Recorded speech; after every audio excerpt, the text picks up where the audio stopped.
والله جعل لكم من أنفسكم أزواجا وجعل لكم من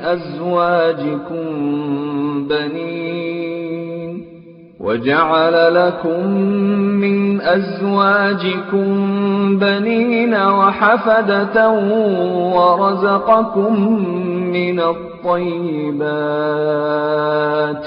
أفبالباطل يؤمنون وبنعمة الله هم يكفرون. Assalamualaikum warahmatullahi wabarakatuh. Perkenalkan, kami dari kelompok 8 ingin memaparkan materi yang berkaitan dengan pernikahan, yakni membangun keluarga dalam Islam.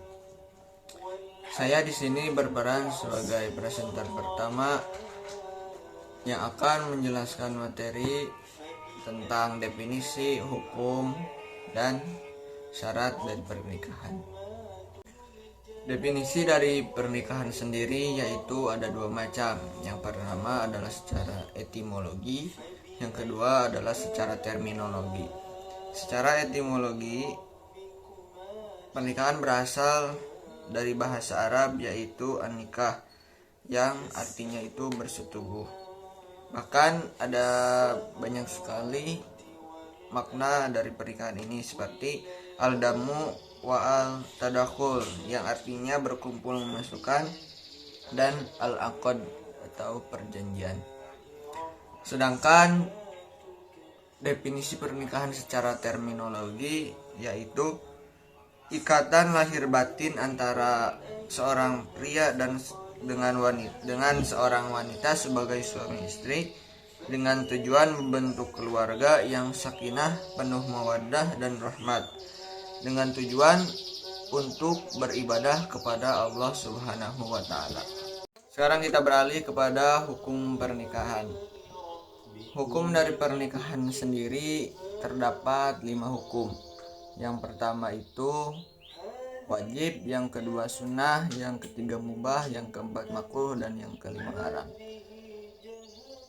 Menikah itu wajib hukumnya bagi seseorang ketika orang itu mempunyai kemampuan untuk menikah, memenuhi kewajiban sebagai suami istri, dan kondisi syahwatnya itu besar, dan khawatir akan terjerumus pada perzinahan.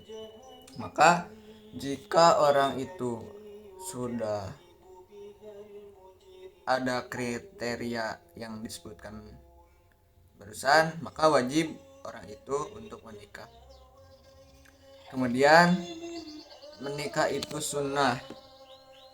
Menikah sunnah ketika orang yang nafsunya itu telah mendesak dan mampu menikah, tapi di lain sisi orang itu masih dapat menahan dirinya dari perbuatan zina.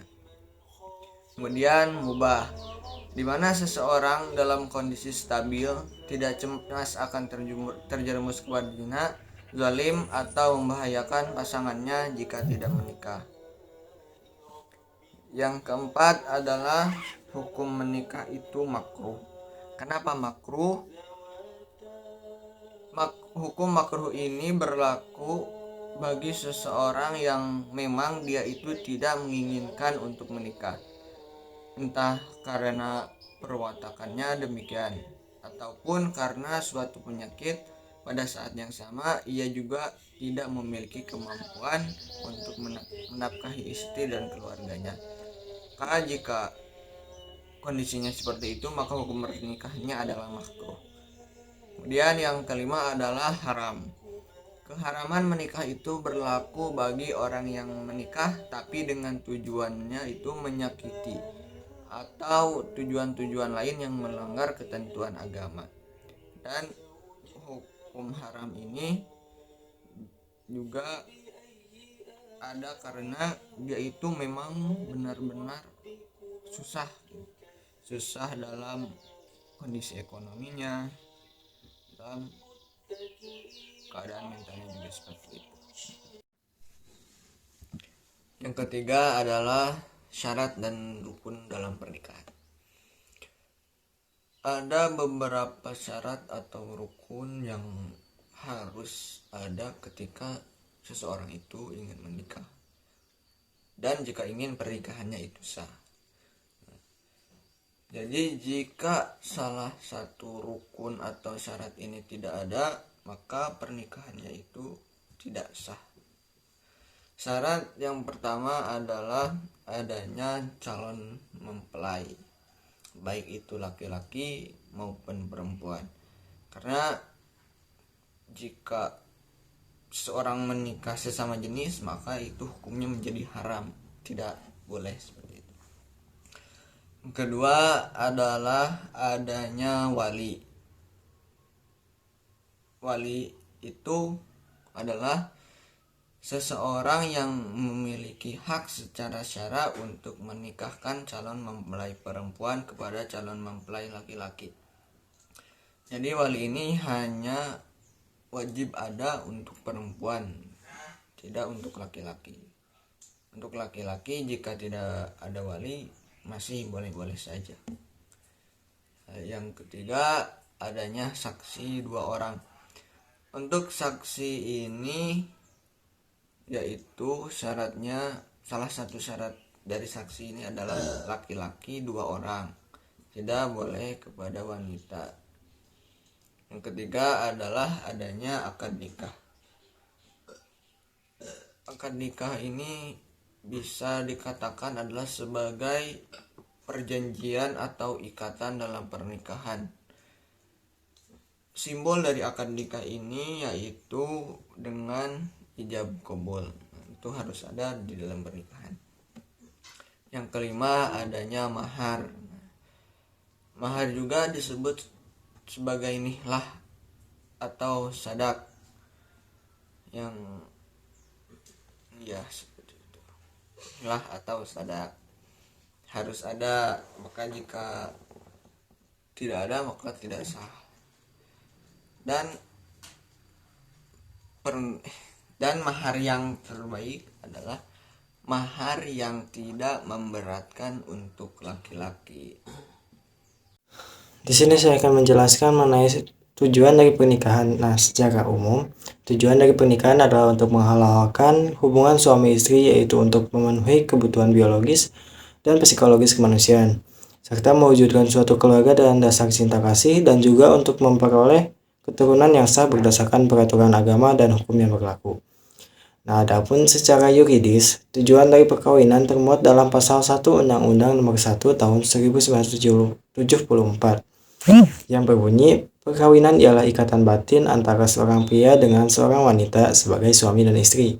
Sedangkan tujuan perkawinan adalah membentuk keluarga atau rumah tangga yang bahagia dan kekal berdasarkan ketuhanan Yang Maha Esa. Di sini saya akan menjelaskan kembali mengenai fungsi keluarga sakinah. Fungsi keluarga sakinah itu sendiri terbagi menjadi 3, yaitu yang pertama adalah fungsi individual. Di antaranya, keluarga berfungsi sebagai sarana untuk meningkatkan derajat kemanusiaan dan untuk memelihara diri dari perbuatan keji dan mungkar. Kemudian, keluarga juga berfungsi sebagai memperoleh ketenangan dan ketentraman jiwa. Kemudian, keluarga sakinah juga berfungsi sebagai untuk menimbulkan dorongan kesungguhan dalam menjalankan kewajiban-kewajiban suami dan istri. Dan yang terakhir, keluarga sakinah juga berfungsi sebagai untuk melanjutkan keturunan. Kemudian juga ada fungsi sosial, yaitu diantaranya keluarga berfungsi sebagai benteng moral bangsa dalam ruang lingkup yang kecil. Dan keluarga juga berfungsi sebagai lembaga pendidikan yang terwujud dalam tanggung jawab orang tua sebagai pendidik pertama dari anak-anaknya. Dan yang terakhir, fungsi spiritual. Fungsi spiritual yaitu orang tua atau keluarga, yaitu sebagai motivasi, dorongan, dan wadah sarana dalam menjalankan ibadah kepada Allah Subhanahu wa Ta'ala. Selanjutnya saya akan menjelaskan mengenai persiapan pernikahan.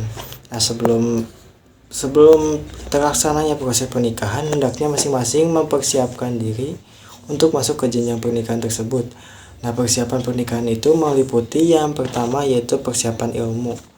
Nah, seorang mempelai pria dan wanita harus mengetahui tujuan pernikahan dalam Islam, kemudian mengetahui hukum-hukum pernikahan dan rukun-rukun nikah. Kemudian yang kedua yaitu persiapan mental. Seorang mempelai pria dan wanita harus siap menghadapi segala kekurangan yang dimiliki pasangan. Yang ini merupakan hal mutlak yang harus diperlukan dalam suatu persiapan pernikahan tersebut. Kemudian yang ketiga yaitu persiapan spiritual atau ruhiyah. Dalam menikah itu ibadah, oleh karena itu dalam proses pernikahan harus dilalui dengan nuansa ibadah. Kemudian yang keempat yaitu persiapan fisik, yaitu mempersiapkan kesehatan alat-alat reproduksi dan pengetahuan mengenai seks yang sehat. Kemudian yang terakhir yaitu persiapan ekonomi. Seorang mempelai pria, khususnya pria, harus mempersiapkan bekal materi karena dalam proses rumah tangga diperlukan biaya yang cukup untuk menafkahi istri dan untuk membiayai anak-anaknya. Baik, selanjutnya saya Ainca Priliani sebagai presenter terakhir. Di sini saya akan menjelaskan terkait upaya-upaya terwujudnya tujuan keluarga. Yang pertama adalah memiliki ilmu, di mana pasangan suami istri harus memiliki ilmu pengetahuan tentang hak dan kewajiban masing-masing di dalam keluarga dan cara untuk mewujudkan keluarga yang sakinah. Permasalahan akan senantiasa muncul dalam keluarga dan dalam menghadapinya diperlukan pengetahuan bagaimana cara menyelesaikannya. Yang kedua adalah saling mengenal dan memahami. Tidak ada manusia yang sempurna. Oleh karena itu, masing-masing suami istri harus saling menyesuaikan di antara keduanya. Dengan adanya sikap seperti ini, insya Allah hubungan dalam keluarga akan terjalin harmonis. Yang ketiga yaitu memiliki kepercayaan kepada masing-masing pasangan. Kepercayaan menjadi modal dalam sebuah hubungan. Seorang suami istri tidak hanya dituntut mempercayai pasangannya, tetapi juga harus memberi bukti agar dapat dipercayai oleh pasangannya. Yang keempat ada komunikasi yang baik dan keterbukaan, di mana komunikasi sendiri adalah jembatan untuk menghadapi segala persoalan. Di samping komunikasi yang baik, kejujuran atau keterbukaan diperlukan dalam menjalin hubungan di dalam keluarga. Dan yang kelima adalah menjalankan kewajiban dan memberikan kebahagiaan, di mana kewajiban seorang suami adalah menafkahi lahir batin keluarganya dan kewajiban seorang istri adalah taat kepada seorang suami. Di samping memenuhi kewajiban tersebut, masing-masing harus senantiasa berupaya memberikan hal yang menyenangkan pasangan dan memberikan kebahagiaan, meskipun dengan hal-hal kecil dan sederhana. Dan yang terakhir adalah senantiasa menjalankan ibadah dan berdoa kepada Allah Subhanahu wa Ta'ala, yaitu dengan membangun keluarga merupakan bentuk ibadah kepada Allah Subhanahu wa Ta'ala, karena menikah merupakan sunnah Nabi Muhammad SAW. Hidup bersama pasangan dalam rumah tangga harus menjadi upaya untuk mendekatkan diri dari ibadah kepada Allah. Kemudian berdoa merupakan faktor penting lain dalam membangun keluarga yang sakinah. Oleh karena itu, berdoa memohon kepada Allah adalah sebuah kewajiban suami istri dalam menjalankan rumah tangganya. Kemudian kesimpulannya adalah pernikahan merupakan ikatan lahir batin antara seorang pria dengan seorang wanita sebagai suami istri dengan tujuan membentuk keluarga yang sakinah, penuh mawaddah dan rahmat. Pernikahan juga memiliki hukum, rukun, dan syarat yang harus dipenuhi agar pernikahan tersebut dapat terlaksana secara sah. Sekian dari kelompok kami, mohon maaf bila ada kesalahan. Wassalamualaikum warahmatullahi wabarakatuh.